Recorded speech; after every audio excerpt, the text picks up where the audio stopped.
Ouais,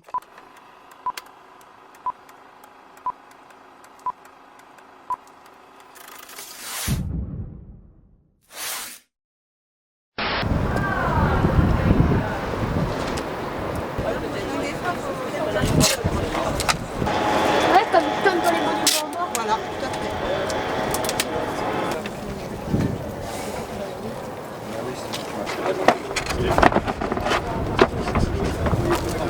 Si vous le voulez bien, nous allons observer une minute de silence en la mémoire de Chloé. Donc merci à vous tous de la respecter. Je vais juste vous demander un petit quelque chose. C'est de tous, autant que vous êtes, essayez pendant cette minute de silence d'évacuer complètement la haine que vous pouvez tous ressentir intérieurement en vous. Et je vais vous demander de penser fort à Chloé et d'envoyer un maximum d'ondes positives et d'amour pour Chloé et toute sa famille. Merci.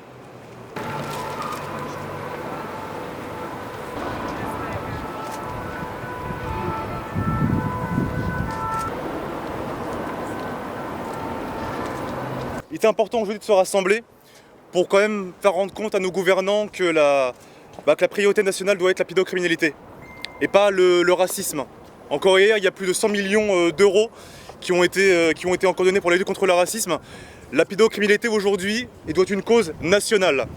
Aujourd'hui, il faut savoir qu'il y a également des hôpitaux psychiatriques qui sont pleins. Et aujourd'hui, pas mal de violeurs et de gens qui ne veulent pas être au sein des hôpitaux psychiatriques sont mis au sein auprès de nos anciens, auprès de maisons de retraite, auprès d'EHPAD, auprès de Cantou. Voilà. Et je sais que plusieurs travailleurs sociaux ici sont présents aujourd'hui, merci à vous. Et il est vraiment essentiel de pouvoir se rendre compte que la pédocriminalité n'est pas une question de clivage politique. Il faut pouvoir se rassembler pour rendre hommage à nos enfants. À des enfants, je vois des centaines d'enfants qui sont aujourd'hui perdus, on leur annonce leur disparition, alors qu'au final on sait très bien qu'ils tombent dans des réseaux. Donc il est juste essentiel pour nous de partager un maximum d'informations et de pouvoir également se rencontrer. Et j'appelle vraiment, enfin un appel aux différentes personnes qui sont derrière leur écran de ne pas hésiter à venir. Et je remercie en tout cas la démarche de Johan qui était spontanée. Et il est essentiel de pouvoir faire un maximum de marches blanches ou un maximum de renseignements par rapport à la pédocriminalité. Je vais prendre une photo aussi.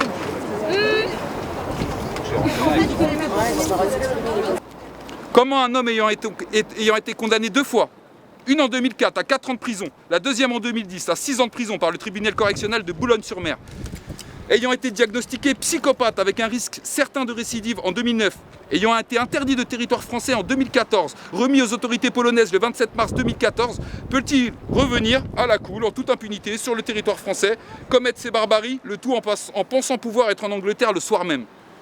Alors je pose la question, à qui la faute?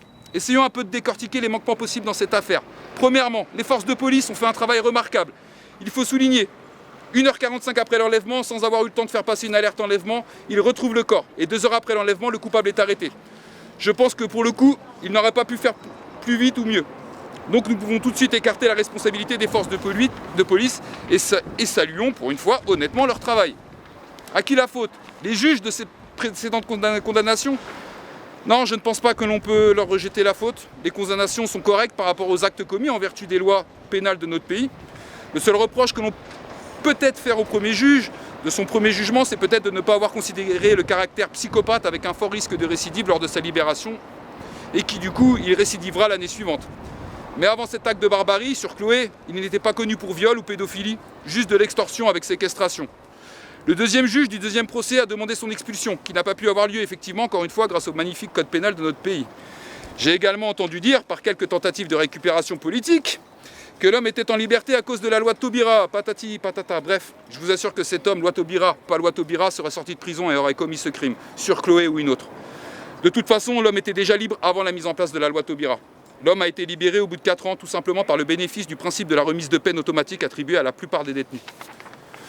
Donc la faute ne revient pas spécialement à Madame Taubira ou autre personnalité politique, car que ce soit de droite, de gauche, la politique en termes de justice est toujours de tout réformer, de travers, n'importe comment et sans nous consulter. La faute peut être impliquée au juge également, car le deuxième juge s'est même arrangé pour réussir à faire expulser malgré tout cet homme et le remettre aux autorités polonaises, en vertu d'un mandat d'arrêt européen concernant une extorsion avec séquestration commise en Pologne.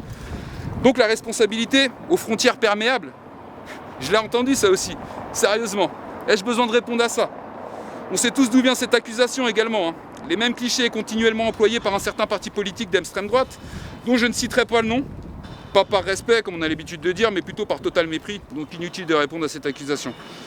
La faute aux autorités polonaises, ils ont émis un mandat d'arrêt européen dans le cadre d'une affaire commise à Varsovie en 2000. Il leur a été remis le 27 mars 2014 pour y être jugé. Condamné fin mars à 1 an de prison, il est sorti en mars, il est revenu en France dès sa sortie. Donc je ne pense pas qu'il faille leur rejeter la faute. Pour ma part, cela reste mon opinion, la faute est imputable déjà en premier lieu à l'homme, ce Polonais alcoolique et psychopathe qui restera la seule personne physique responsable de ses actes. En second lieu, la faute est directement imputable au système judiciaire français, complètement incohérent, laxiste, je m'en foutiste, aberrant. Un code pénal qui date du 1er mars 1994, un projet d'un certain Robert Badinter, ancien sénateur des Hauts-de-Seine. Alors sur le papier, il peut paraître beau ce code pénal, mais dans la réalité, c'est autre chose. Des peines allégées, des remises en liberté, des voleurs condamnés plus fermement que des pédophiles, des arnaqueurs lambda condamnés plus fermement que des arnaqueurs à notoriété publique, des dealers condamnés plus fermement que des violeurs à notoriété publique. Sans arrêt réformé par les uns, par les autres, mais rien ne fonctionne jamais. Une concordance des différents services judiciaires, policiers complètement catastrophique, des prisons pleines. Enfin, voilà pour résumer, la faute est en partie à cause de ce système dans lequel nous sommes engloutis et aussi pour le coup à un système judiciaire catastrophique. D'où donc notre présence ici devant l'Assemblée nationale, car nous demanderons que cela change. Nous demandons une réforme totale du système judiciaire actuel. Je vais maintenant vous énoncer quelques condamnations pédophiles qui ont eu lieu depuis début 2015. Je vais me concentrer sur le caractère pédophile de l'affaire, car comme beaucoup ici présents, cela reste ma principale lutte depuis des années. Aujourd'hui, il est temps que la justice change concernant la pédophilie. Ne pouvant nous attaquer à nous seuls au système judiciaire français, nous nous concentrons sur la partie pédophile de ce système. Déjà, en premier lieu, j'ai été prendre la température des différentes condamnations depuis le début de l'année 2015 et je vous en ai sélectionné quelques-unes. Sur 70, j'en ai choisi une vingtaine. Le 11 avril, à Tritois, un homme de 65 ans a été condamné à 6 mois de sursis pour avoir joué à touche-pépette avec une fille d'un couple d'amis. Il reconnaît avoir mis des tapes sur les fesses et lui avoir touché le sexe à travers les vêtements. Mais c'était pour lui, pour jouer. Le 10 avril, un homme de 32 ans a été condamné par la cour d'assises du Haut-Rhin à 15 ans de réclusion criminelle pour le viol de sa fille. Peine de sûreté de 5 ans. Sa fille, âgée de 18 mois au moment des faits. La mère, ayant reconnu avoir assisté aux scènes du viol, mais qui n'avait pas dénoncé son ex-compagnon, a été condamnée à 3 ans de prison. Et un ex-amant de la mère, qui vivait avec elle au moment des faits, a été condamné à 2 ans de prison pour ne pas avoir dénoncé les faits. Le 9 avril, nous apprenons qu'un instituteur de Savoie de 49 ans, incarcéré depuis 2 ans, faisait l'objet de 43 plaintes d'agression sexuelle sur mineurs. Les petites victimes étaient âgées de 4 à 6 ans. Le 1er mars, un chanteur du groupe phare des années 70, il était une fois, Richard DeWitt, 68 ans, a été condamné à 18 mois de prison, dont 17 avec sursis, à Dijon. L'homme s'est fait piéger par un gendarme sur internet qui se faisait passer par un enfant de 12 ans. L'homme a été jugé pour corruption de mineurs et diffusion d'images à caractère pédopornographique et a été condamné d'une obligation de soins et de l'interdiction d'entrer en contact avec des mineurs. Le 15 janvier 2015, un prêtre a été condamné à 18 ans de réclusion criminelle par la cour d'assises du Nord à Douai pour viol et agression sexuelle sur une dizaine de mineurs depuis les années 80. Le 15 avril 2015, un Ariégeois de 47 ans comparaissait devant la cour d'assises du Pas-de-Calais à Saint-Omer, jugé pour 2 viols, dont un sur une mineure au moment des faits. Les faits se sont déroulés en décembre 2011 dans la commune de Duisan. Je vais vous en donner 2 dernières. Le 11 mars 2015, une fille de 17 ans qui voyageait en métro à Roubaix a été victime d'une agression sexuelle dans une station du métro de Roubaix. Un homme de 25 ans a été interpellé. Et enfin, le 24 mars 2015, Joël Serra, un homme de 63 ans, employé d'une société de transport à Arras, a agressé des jeunes sourds. Il a été condamné à 3 ans de prison, dont 2 avec sursis, mis à l'épreuve pour avoir agressé sexuellement, surtout une fillette sourde de 3 ans. Voilà, je sais, ça a été un peu long, mais il fallait que je mette en lumière tous ces petits actes, parce qu'on ne se rend pas bien compte. On voit les articles, ça passe, ça vient, mais on n'imprime pas forcément. Mais aujourd'hui, là, je vous ai résumé 2 mois de condamnation. Il y a déjà 6 mois qui sont passés, on imagine en 2014. Je ferai une liste que je passerai sur internet où vous pourrez voir tous un à un toutes les condamnations. On appelle corruption de mineurs pour l'incitation de mineurs à des actes sexuels. L'âge limite du mineur qui caractérise l'infraction sexuelle est de 15 ans en général et 18 ans si le majeur est une personne ayant autorité sur le mineur. La détention, production et diffusion d'images pédopornographiques est également illégale en France et condamnable. Donc une agression sexuelle et tentative autres que le viol sont punies de 5 ans d'emprisonnement et 75 000 € d'amende. Le viol est puni de 15 ans de réclusion criminelle. L'atteinte sexuelle, 5 ans d'emprisonnement et 75 000 € d'amende. La corruption de mineurs, de 5 ans d'emprisonnement et de 75 000 € d'amende jusqu'à 7 ans et 100 000 € d'amende. En bande organisée, les peines sont de 10 ans et de 1 million d'euros d'amende. Une exploitation à caractère pédopornographique, c'est de 5 ans d'emprisonnement et 75 000 € d'amende, jusqu'à 7 ans et 100 000 € d'amende. Et seul le viol est jugé en cour d'assises. Les autres infractions ne sont que des délits. En gros, voilà. On se rend bien compte que les principales peines ne sont jamais appliquées. Que quand ils doivent prendre 5 ans, ils prennent 1 an, dont 11 mois avec sursis. Quand ils doivent prendre 10 ans, ils prennent 5 ans, dont 4 ans avec sursis. Qu'est-ce qu'on pourrait proposer à ça, nous, de concret, d'intelligent? Alors j'ai entendu énormément de choses ces derniers jours. Des choses dites sous la colère, sous l'impulsivité, sous le feu de l'action, si je puis dire. Mais s'il vous plaît, raisonnons convenablement et calmement. J'ai énormément entendu dire on veut le rétablissement de la peine de mort. La peine de mort, que nos parents et grands-parents ont fêté. Son abolition, ça ne nous gêne pas apparemment. Eux ont vécu cette époque, pas ma génération. La peine de mort, personnellement, je ne suis pas pour. Un psychopathe restera un psychopathe, peine de mort ou pas peine de mort. Je raisonne simplement en tant que non-croyant.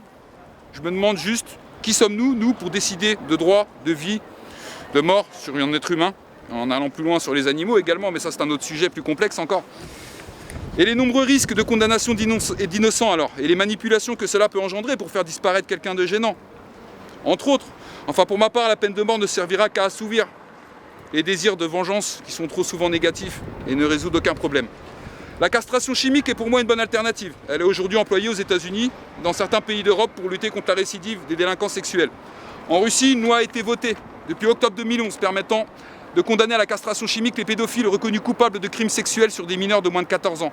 Le traitement est efficace et indissociable d'un suivi psychologique. En sachant que la castration chimique ne doit pas se substituer à la peine de prison, non, elle doit venir en complément de la peine de prison. Nous pouvons également créer de nous-mêmes une liste exhaustive de pédophiles reconnus et condamnés, un peu à l'image du fichier FIGES des autorités judiciaires, ou alors plutôt à demander à ce que ce fichier soit rendu public et accessible à tous. Un bon moyen de prévention, savoir de qui se méfier, qui est son voisin, surtout. Et surtout, ce que nous réclamons, c'est l'application du maximum possible des peines encourues pour chaque condamnation judiciaire, en premier lieu. Pour chaque crime pédophile, nous réclamerons également de nouvelles réformes du code pénal, du système judiciaire entier en matière de pédophilie.